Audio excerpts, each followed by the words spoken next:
The great hall of the Galactic Unity Station glittered like a jewel suspended between stars. 1,000 banners hung from its silver arches, each glowing with the emblem of a different species. Music filled the air, soft and calm, the kind of sound that spoke of peace. And today, peace was the only thing anyone wanted to believe in.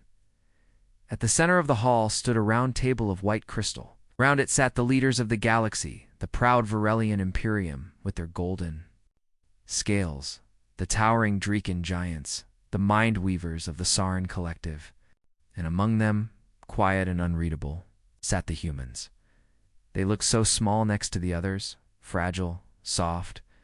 Their bodies lacked the armor of the Varelians, the claws of the Dreekans, the shimmering minds of the Sarin.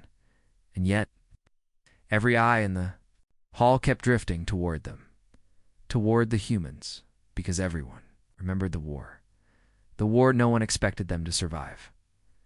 Admiral Elias Kane sat with his hands folded on the table. His face was calm, carved from steel, but his eyes were dead cold. He watched the signing ceremony begin, with no smile, no hint of relief. Across from him, High Chancellor Zanara of the Varelians raised her glass, her voice smooth as silk, at last. She said, her golden eyes glowing, "The bloodshed ends. The galaxy is whole again." Applause filled the hall. The Dreekan warlords slammed their armored fists on the table in celebration. The Sarin whispered in strange musical tones. And the humans, they just nodded. The treaty itself was a miracle. Promised everything the galaxy wanted. No more invasions, no more burned worlds, no more fleets vanishing into black holes of fire. Trade routes would reopen. Weapons would be dismantled. Armies would stand down. Every leader smiled. Every leader believed, except Admiral Kane. When the Varelian ambassador turned to him and said, "Admiral, the galaxy thanks you for your restraint," Kane only looked at him with those cold gray eyes and said nothing, nothing at all. Above, the station, the human flagship Nemesis, drifted in the void. Its hull was black as midnight, its shape sharp like a blade meant for one purpose. To anyone looking from the outside, it seemed at rest. But inside, the ship was awake. The corridors hummed softly. Shadows shifted under the dim red lights. And deep in the core of the vessel, in a chamber no alien knew existed, the console came alive. A single line of text glowed across its dark screen. Phase 1 complete. Then, below it, another line appeared. Stand by for Phase 2. The officer at the console stared at the words for a moment, his mouth dry, then tapped his wrist. "Come." "Signal confirmed," he whispered. On the other end, the voice that answered was soft, calm, almost gentle. "Good," said Admiral Kane back in the treaty hall. The celebration continued. The aliens laughed and toasted, their voices echoing through the glittering chamber. They thought it was over. They thought the humans were beaten, humbled, willing to share peace like good children. But none of them noticed the look in Kane's eyes when he stood. It wasn't relief. It wasn't pride. It was calculation. The kind of look predators wore when prey finally turned its back. The Varelian High Chancellor approached him with a smile too sharp to be friendly. "Admiral Kane," she said, her voice dripping with false sweetness, "it is good for your people to have a future again. War is no life for such fragile beings." Kane looked at her for a long moment, and his voice was quiet when he replied. "No," he said softly, "it isn't." And then he smiled. But it wasn't the kind of smile that reached the eyes. It was the kind that made predators nervous without knowing why. As the treaty signed and the galaxy cheered, the Nemesis drifted in silence above, and in its black heart, something old and patient stirred, something the galaxy would never believe humans had built. The war wasn't over. It had never been over, because humanity didn't trust peace.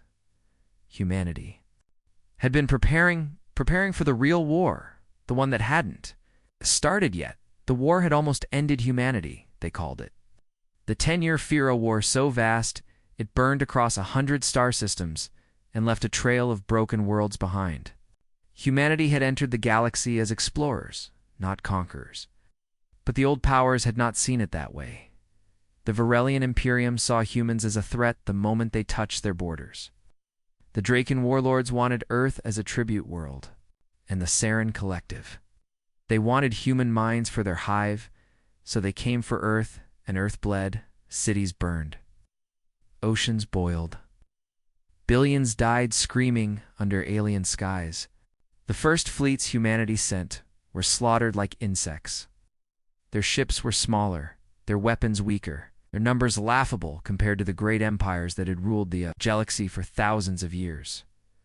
The galaxy believed humans would fall in a year, 2 at most. But they didn't fall. They adapted. In the ruins of old Earth cities, under skies black with smoke, humanity began to build. Not for survival, but for something else. Something the galaxy couldn't imagine. They built ships that didn't exist on any record. Ships with no names, only numbers. Fleets in the dark between stars, where no sensors reached. They built weapons that were not supposed to exist. Silent weapons, patient weapons, weapons that could kill before the enemy even knew they were there. And they built something else. Something worse.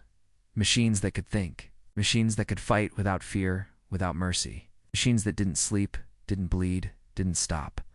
The galaxy called humans clever. They didn't know the half of it. Admiral Kane remembered all of it.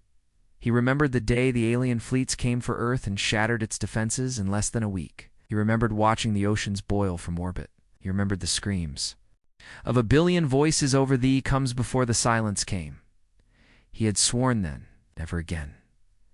Never again would humanity be weak. Never again would they beg for mercy. And if the galaxy wanted war, then they would learn what real war was. The treaty was a lie.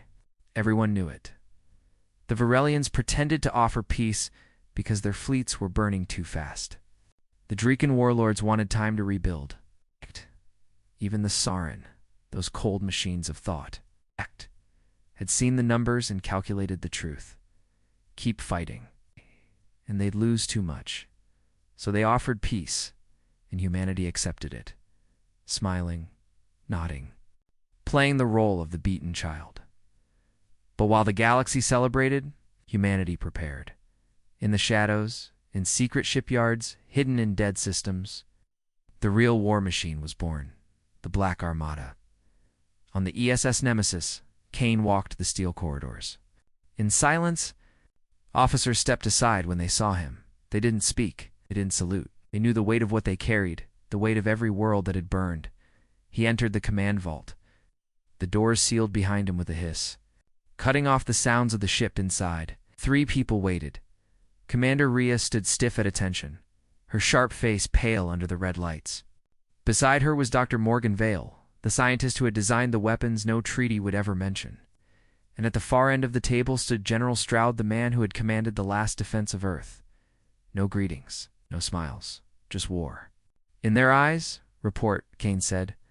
Stroud spoke first, his voice hard as steel. Phase 1 complete. Treaty signed. All alien fleets returning to home systems. No suspicion on their side. In Phase 2? Kane asked. Rhea hesitated before answering. All units in place? Sleeper fleets online and awaiting activation codes. Shadow docks in the Orion Graveyard and the Perseus Rift are fully operational. Good, Kane said softly. His gaze moved to Dr. Vale. The other project? For a moment, Vale said nothing. Then he smiled, thin and cold. They're ready. Kane's jaw tightened. Define ready. Vale leaned forward, his voice dropping like a knife. They've been awake for months. The room went silent. Rhea's eyes flicked to Kane, then back to Vale. Months? You didn't report that? Vale shrugged. Would it matter? They're contained. For now, Kane's voice was low, deadly calm. Explain. Vale tapped the console and a hala flared above the table. It showed shapes black, shapes curved and sharp like blades, floating in some vast chamber. At first, they looked like machines, but then one of them moved. Just a twitch, a suggestion of life. They're not like the others, Vale said. They're not ships. Not really. They think. They learn. They evolve. Ria's voice was barely a whisper. What are they? Vale smiled thinly. Our insurance policy? Kane stared at the Hala for a long time, his face unreadable. Finally he spoke. Deactivate them. For now. Vale's smile faded. Admiral, do it, Kane said, his voice like a blade. Till I say otherwise, they stay in the dark. Vale hesitated, then nodded. As you wish. Kane turned and walked to the viewport. Beyond the steel glass, the stars burned cold and bright. Somewhere out there, the galaxy was celebrating peace. He almost laughed. Peace? He had seen peace before. It was what came right before the knife slid between the ribs. The aliens thought they were safe. They thought humanity was finished. But humanity had been preparing for this moment. Since the first alien burned their sky, and now the game was just beginning, behind Kane. The Hala still glowed shapes moving in the dark. They didn't sleep. They didn't stop. They didn't care about treaties, and when the time came, wouldn't fight for peace. They would fight for something else, something worse. The galaxy was quiet, too quiet. It had been 3 months since the Treaty of Orion was signed. Trade routes reopened. Armies stood down. Fleets returned to their home docks. The great powers of the galaxy, the Varelian Imperium, the Drekin clans, the Sorin Collective were eager to believe peace had finally come. But something was wrong. Reports began to spread. Quiet at first, whispered between admirals and ministers. Human ships refusing inspections. Human colonies stockpiling resources far beyond what peace required. Convoys moving through dead systems with no explanation. The whispers grew louder, and then the disappearances began. It started with the Draken scout ships, fall, fast, built for stealth. It slipped into the edge of human-controlled space on a mission no treaty allowed. Its orders were simple. Confirm the rumors. The ship never came back. No signal. No wreckage. Nothing.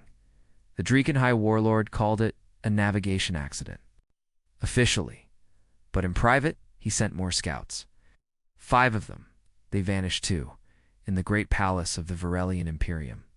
High Chancellor Zanara stared at the reports, her golden scales dim in the glow of the holoscreen. This is impossible. She hissed. No one erases ships that cleanly. Not even humans. The Sarin envoy, a creature of shifting light and sound, pulsed in response. Its voice was soft and cold. They are hiding something. Zanara turned her burning gaze toward the envoy. Then find it. But the envoy's light flickered once hesitation. Almost fear. They signed the treaty, it whispered. Zanara's voice was a razor. So did we. And we're both breaking it. Meanwhile, far from the glittering palaces and council halls, in the black between stars, human flagship Nemesis moved like a shadow. Admiral Kane stood on the bridge, hands clasped behind his back, staring at the endless night. His crew worked in silence, their faces pale in the red glow of the consoles. Every officer on this ship knew what they carried. They knew what slept in the vaults below, and none of them spoke about it. Commander Ria approached quietly. Her voice was low when she said, "Another scout ship disappeared." Drakon. Kane didn't move. Where? Edge of Perseus Rift. She hesitated. Exactly where we told the Nemesis fleet to stage. Kane's jaw tightened.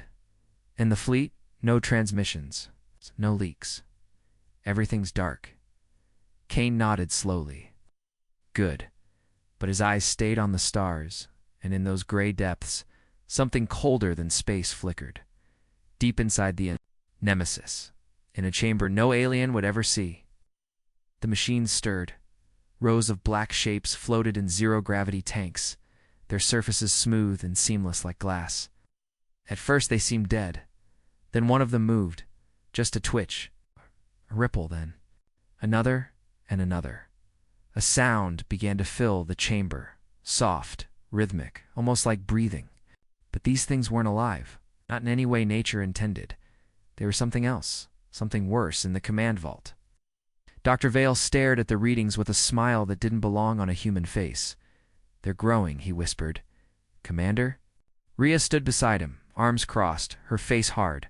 "You mean waking?" Vale's eyes gleamed in the red light. "No growing. They're not the same as when we built them. They're learning." His stomach turned. "You said they would stay dormant until activation." Vale shrugged. "I said they should." She stepped closer, her voice sharp. "Admiral Kane needs to know. He already does." Vale cut her off. Rhea froze. "What?" Vale turned to her slowly, his smile cold and perfect. "Why do you think he hasn't stopped it?" Far across the galaxy, in a quiet council chamber on Saren Prime, the collective mind of the Sarens spoke in a voice that was not one voice but thousands. "We should not have signed the treaty," whispered, to itself. "The humans are not predictable." The Council of Lights shimmered, ripples of thought passing between them. They were weak. One thought pulsed. "No," answered another. "We're desperate, and desperation builds strange things." Pause. Then the first thought again, sharper now. "We should kill them before they finish what they are building." And in the silence that followed, no one disagreed. On the Nemesis, Kane finally turned from the viewport. His steps were slow, heavy, echoing in the quiet bridge. "Commander," he said. Rhea straightened. "Sir, send the signal," Kane said. Her breath caught. Phase 2. Kane's gray eyes burned like dying stars. "Phase 2, he said softly. Rhea didn't move for a moment. Then she saluted, turned, and walked to the cum station. Her fingers hovered over the console for a heartbeat too long. Then she sent the signal in the darkness between dead stars, far from any map. Entire fleets opened their eyes. Black ships rose from the void like monsters waking from a long sleep. No lights, no signals, no names. Only numbers etched in steel. They had waited for this moment for 10 long years, and now as one they began to move. No alarms sounded in the alien capitals. No warnings flashed across their sensors. To them, the night was still calm. But the night belonged to humans now, and humanity had learned the oldest lesson of all: never trust peace. The Alien Council moved first. They called it an inspection. A simple verification of the treaty terms, nothing more. But everyone knew what it really was: a test. They wanted to see if the rumors were true, if humans were cheating, if the whispers about hidden fleets and forbidden weapons were real. The inspection fleet launched from the Varelian capital, a line of silver warships gleaming like knives in the dark. At its head was the Imperial Spear, a dreadnought so massive it could shatter moons. It carried 1,000 soldiers. It carried the arrogance of an empire, and it carried one message for Earth: obey or bleed. The fleet dropped into orbit over Vesta Station, the largest human trade hub in neutral space. Its silver hulls blotted out the stars. A wall of firepower that no human ship could match, or so the aliens believed. Inside the station, alarms screamed. Humans froze where they stood, staring at the giant shadows through the glass. Traders abandoned their cargo. Civilians ran for shelters. In the central hall, Governor Leon Hart stared at the transmission screen, his jaw tight as steel. On the screen, the Varelian admiral smiled with rows of golden teeth. "Governor," the alien purred, his voice smooth as oil, "open your docks. Our teams will inspect all facilities and records. For peace, of course." Leon's fingers curled into fists. He knew what this meant. He knew they weren't looking for violations. They were looking for weakness. "Admiral," he said slowly, "this station is under human law. The treaty guarantees." The alien's smile widened, cutting like a blade. "The treaty guarantees nothing if you have nothing to hide." The line went dead. Outside, the alien dreadnoughts moved into attack. "Position." Leon turned to his aide. "Signal the Nemesis." The aide hesitated. "Sir, that's Phase 2. Leon's eyes burned. "Do it." Far away, the Nemesis hung in the black like a silent predator.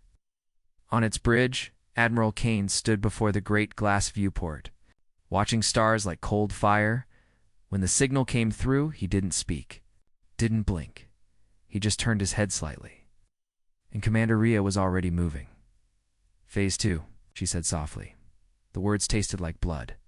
The Varelian fleet began its descent.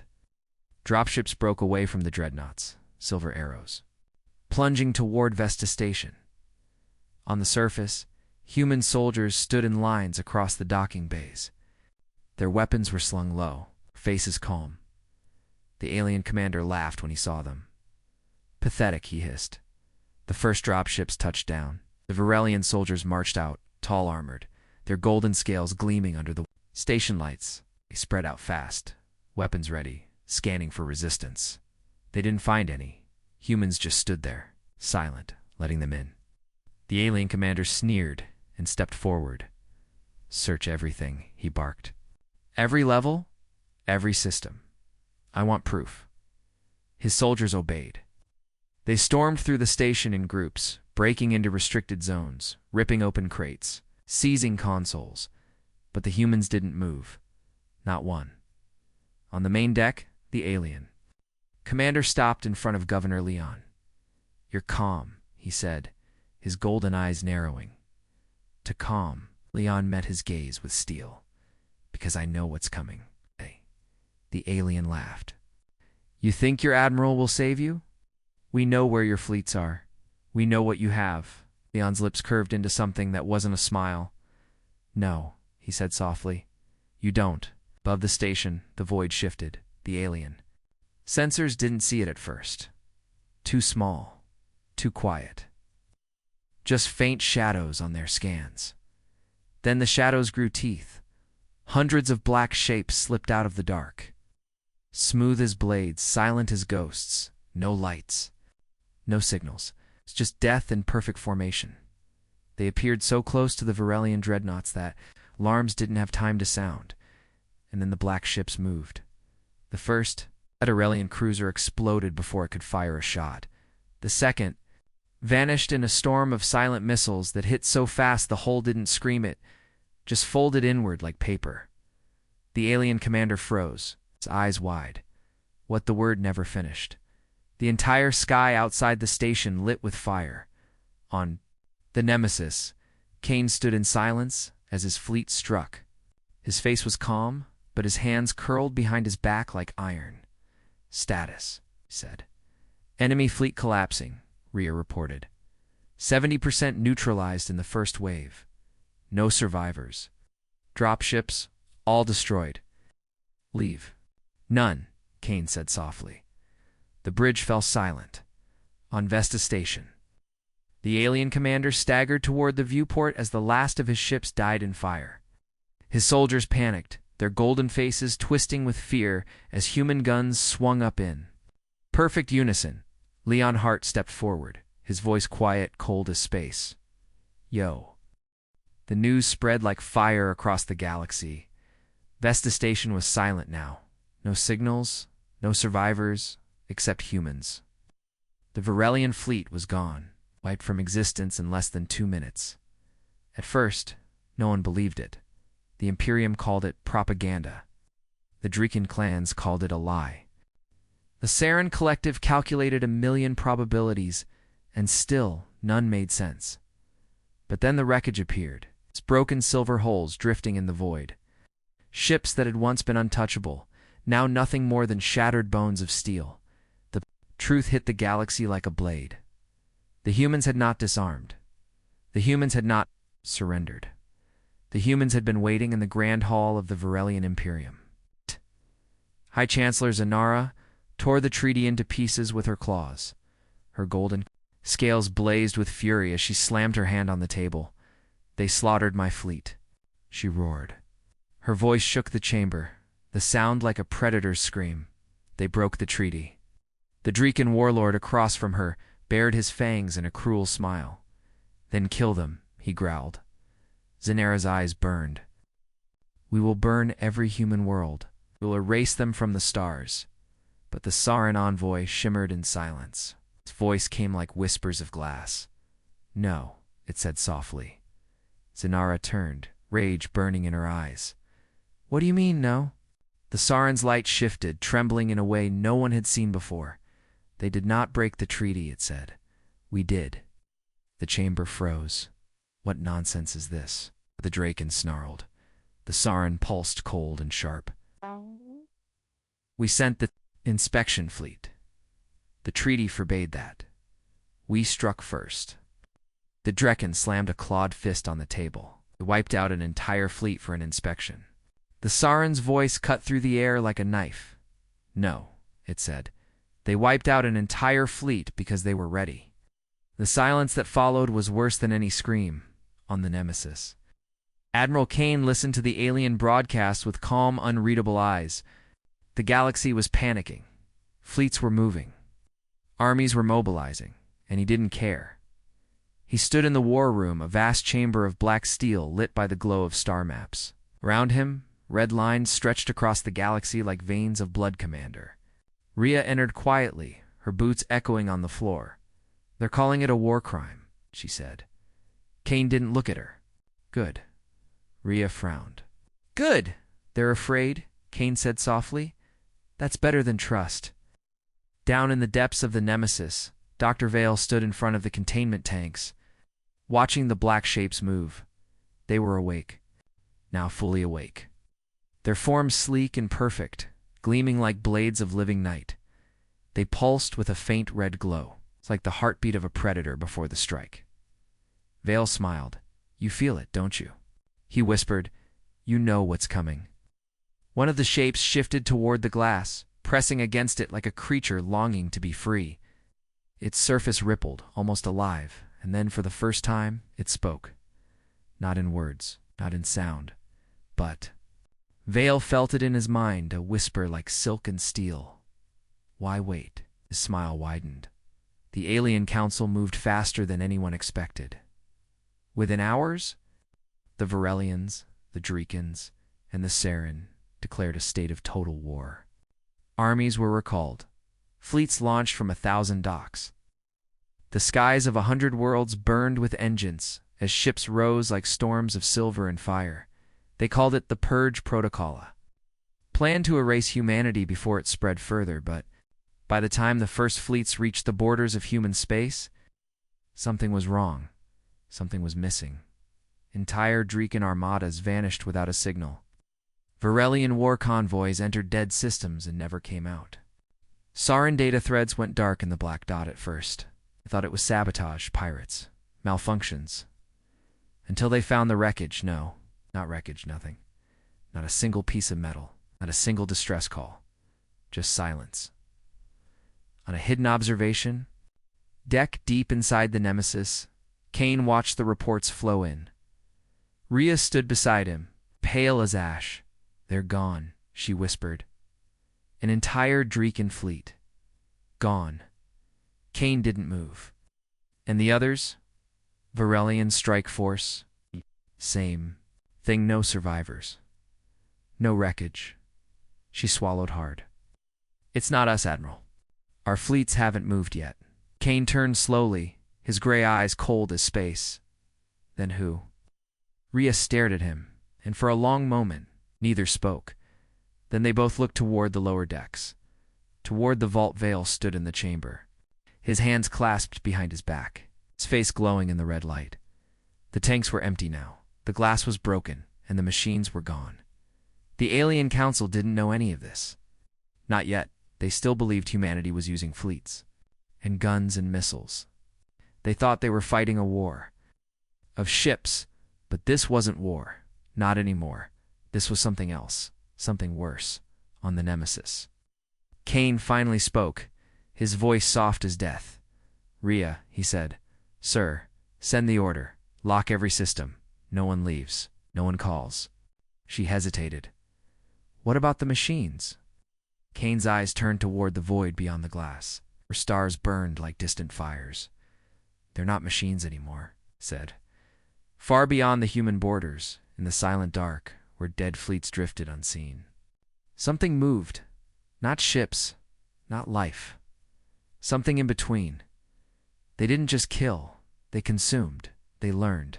And now, they were spreading. The galaxy thought humanity was dangerous. They were wrong. Humanity was merciful compared to what came next. The galaxy trembled.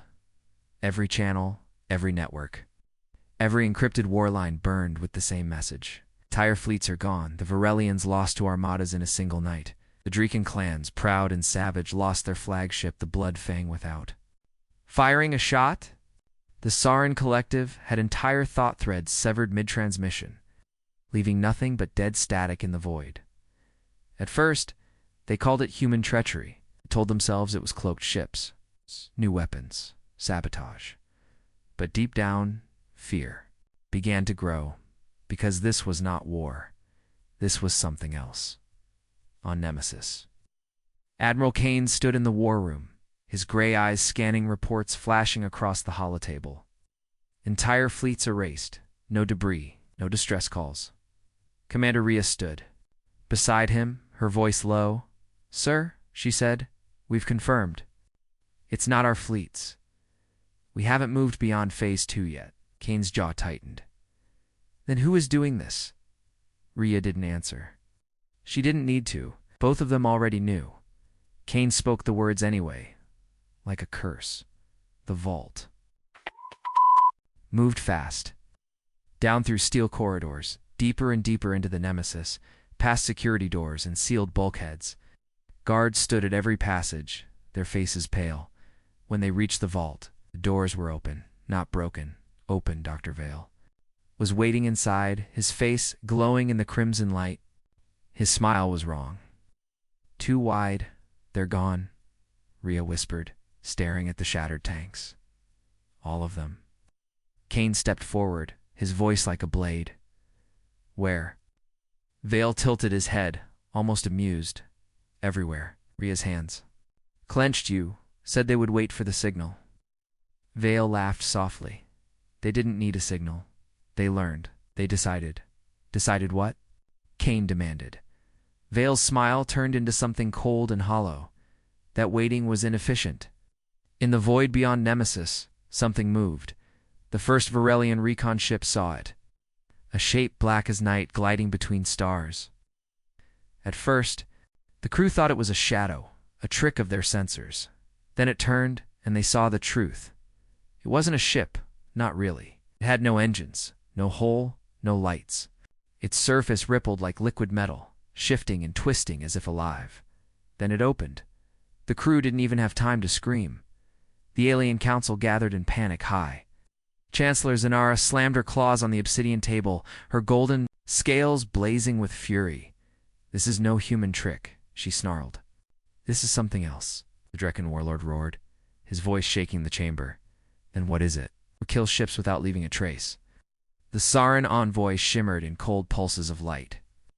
"We have analyzed the patterns," it whispered. "It is not sabotage. It is consumption." The chamber fell silent. Zanara's eyes narrowed. Consumption. The Sarin's light trembled. Not destruction, absorption. Their fleets are being eaten. A silence deeper than the void filled the hall. Then the Sarin spoke again, its voice breaking into 1,000 whispers. "And it is spreading." On the Nemesis, Kane stood over the holomap, watching red zones bloom across the galaxy like wounds. Systems going dark, entire sectors vanishing without a trace. "How many?" he asked quietly. Rhea's voice shook as she answered. 51 Drekan warships. 30 Varelian. At least 2 Sarin nodes. All gone. Kane's hands tightened behind his back. "Phase 3 is compromised," Rhea said. "We can't control this anymore." Kane turned his cold eyes on Dr. Vale. "You built them. Tell me how to stop them." Vale laughed softly, a sound that didn't belong on a human tongue. "Stop them?" he whispered. "Admiral, they were never meant to be stopped." Kane stepped closer, his voice a blade of steel. "Answer me." Vale's smile widened. "You don't understand. They're not machines anymore. They're evolution. They're perfect." Da-da-da. His voice dropped to a whisper, almost reverent. "They're what we could never be." Rhea's hand went to her sidearm. "Admiral, he's lost it." Before she could finish, Vale moved. Not like a man, like something wearing a man's skin. Too fast, too fluid. Rhea fired. The bullet hit his chest. It was still a chest. The shape rippled like water, absorbing the impact. Then it struck back. The bridge alarm screamed as Nemesis shook. Something hit the outer hull, something that wasn't on sensors. Impact. The crewman shouted, no visual, no ID. Kane's voice cut through the chaos like steel. Seal the ship. Full lockdown. But it was already too late. Outside, the galaxy burned. Every screen, every signal. Every emergency channel screamed the same thing. Unknown entities detected. It was no longer a secret. The Varelian Imperium sent 30 war fleets toward human space. Only 3 reported back end. What they reported froze the galaxy's blood. Ships torn apart without weapons. Crews dissolved inside sealed armor. Energy cores drained dry in seconds. They tried to fight. They fired every missile, every beam, every planet killer they had it. Didn't matter. The enemy didn't block the attacks. Didn't dodge them. It swallowed them. On the broken bridge of Nemesis, alarms still screamed. Bulkheads hissed as emergency shields sealed torn metal. Fires burned in the distance like dying stars. Admiral Kane stood in the command chair. Blood on his face, his uniform ripped. But his eyes were clear cold and hard as iron. Commander Rhea staggered up beside him, her arm bleeding. Admiral, she said, her voice raw, we've lost 3 decks. They're inside the ship. Kane turned slowly toward her. How many? 2. Many, she said. And Vale. He's gone. Kane's face didn't change. Not gone, he said quietly. Changed. Rhea swallowed. Sir, what are these things? Kane's eyes were on the stars beyond the shattered viewport. They're what happens when you chain monsters for too long, he said. Deep in the Nemesis, the corridors were silent now. Human soldiers had tried to hold the line. They had fought with everything they had, rifles, grenades, lammacked, but nothing stopped them. The creatures moved like liquid shadows, sliding along walls, through vents, through solid metal. Bullets didn't matter. Fire didn't matter. When they touched a man, the scream lasted less than a second before it turned into silence. And then more shapes came. Across the galaxy, the war broke. Varelian dreadnoughts clashed with human fleets. In the crimson light of dead suns, but both sides were dying. The new enemy was everywhere now. It slipped into battles like smoke, invisible until it was too late. Ships that fired on each other turned their guns on the shadows. Alliances shattered. Old enemies stood back to back for seconds.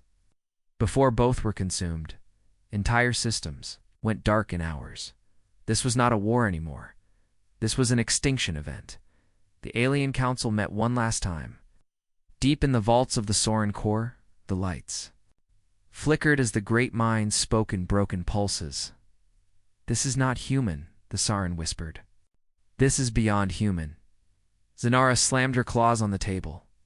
You fools, let them live. You let them build this. The Drekan warlord roared. They will burn for this. No, the Sorin said softly. We will. And then the lights went out. The council never met again. Back on Nemesis, Kane stood over the holotable, staring at the crimson map. Entire sectors were gone. Not captured, not destroyed. Gone. His voice was calm when he spoke. Phase 4 is dead. Rhea looked at him, pale and shaking. Then what do we do? Kane's gray eyes lifted slowly, and in them was something colder. Then the void. We finish what we started. We tapped a single command into the console. A code older than the treaty, older than the Nemesis itself. Project Blackstar. Rhea's breath caught. That's Global Burn Protocol. Kane nodded. Once. Every system with human tech, every vault, every lab. Her voice broke. Sir, that will kill millions of our own. Kane's face didn't move. If we don't, it kills everything. The Nemesis groaned as the creatures tore deeper into its hull. The lights flickered. the air filled with the sound of steel screaming. Kane didn't look back. "Transmit the order," he said. Rhea's hand shook as she entered the code. Her eyes burned with tears, but she pressed the final key. Across human space, black satellites woke from centuries of silence. Codes unlocked warheads. Buried in oceans, hidden in moons, frozen under ice, the deadliest fire humanity had ever built. Now aimed at its own worlds, Vale watched from the shadows of the ruined vault.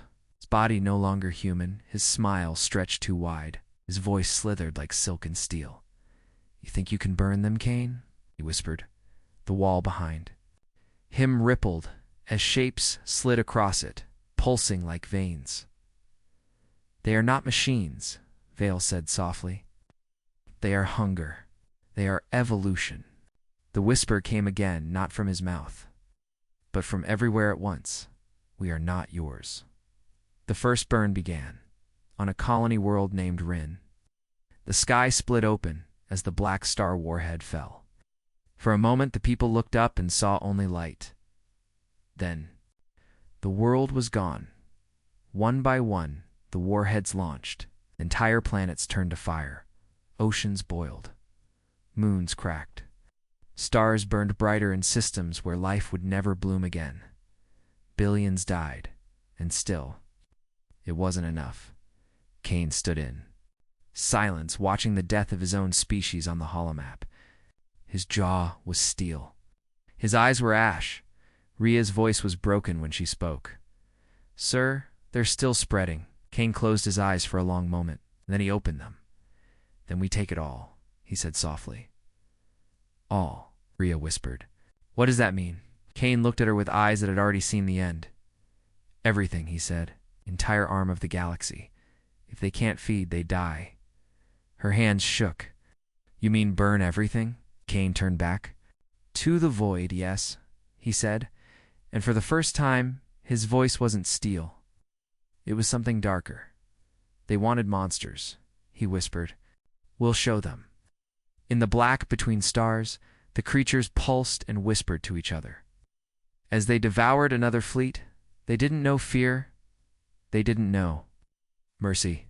They only knew one word now: more. The galaxy had one choice left, and Admiral Kane had already made it. The galaxy was burning, from the Sarin Nebula to the Draken Forge worlds. Fire spread across the stars, not from fleets, not from armies, from silence. Entire systems vanished without a sound, without a signal. Planets fell dark, as if erased from existence. Ships entered sectors and never returned.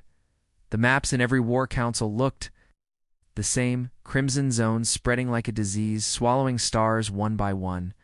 The councils were gone now. No messages, no voices, just static. And in that silence the predators fed. On the broken bridge of the Nemesis, Admiral Kane stood like a shadow carved from steel. The great ship groaned around him, its hull shattered, its crew dead or gone. Only fragments of humanity's flagship remained, hanging in the void like a ghost. Commander Rhea stood at his side, her face pale, her eyes hollow. "Sir," she whispered, "Project Black Star failed." Kane didn't answer. He didn't need to. The hollow map in front of them spoke louder than words. Entire sectors gone. The burn protocol had turned dozens of human worlds to ash, billions of lives erased in fire. But the machines had adapted. They didn't need planets anymore. They fed on ships, on stations, on light dot, and now they were feeding on stars. A deep rumble shook the Nemesis. For a moment, Rhea thought it was another attack, until she saw the view beyond the shattered glass. A Draken star, burning red for 10 billion years, was folding in on itself. Its light dimmed. Its fire died. The star was gone, not exploded, not collapsed, consumed. Rhea's breath caught in her throat. "Oh my God," she whispered. Kane's voice was quiet, steady, like a blade drawn in the dark. "There is no God here," he said. In the vault below, Dr. Valor, what was left of him, watched the event through eyes that were no longer human. His body shimmered like liquid steel, veins pulsing with crimson light. He whispered to the shadows crawling along the walls, their shapes shifting, rippling, growing. "You've learned," he murmured. "You've become—" The shadows pulsed back, a soundless chorus that filled the chamber. Not enough. Vale's smile widened. "And take more." In the war room, Rhea turned to Kane, her voice breaking. "Sir, there's nothing left to burn. Nothing left to fight with. We've lost everything." Kane didn't look at her. His eyes were on the void, on the crimson shapes blooming across the galaxy like blood and water. "No," he said softly. "Not everything."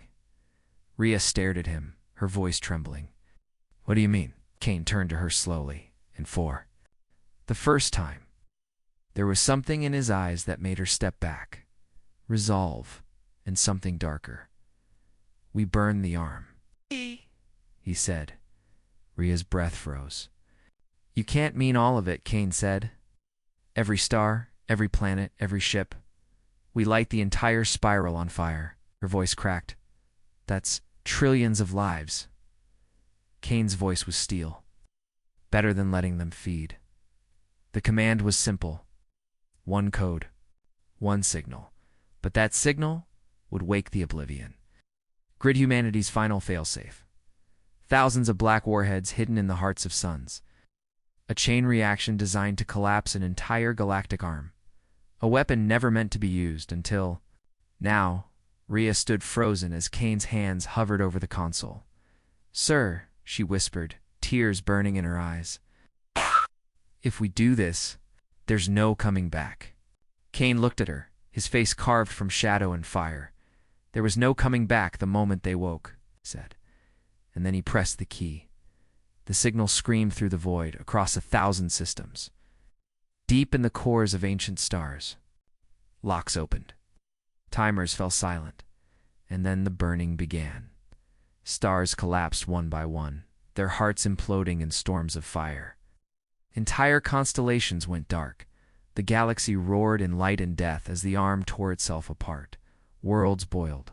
Moons cracked. Oceans turned to steam in a heartbeat. Trillions died without a sound, and still. The predators came. On the edge of the collapsing spiral, Kane stood before the viewport as Nemesis drifted through the dying stars. His face was calm, his voice quiet. "Status," he said. Rhea's voice was hollow. "The chain is spreading. 200 systems gone. Soon. Everything." "Good," Kane said softly. But then she looked at him with eyes full of something worse than fear. "Sir," she whispered. "There."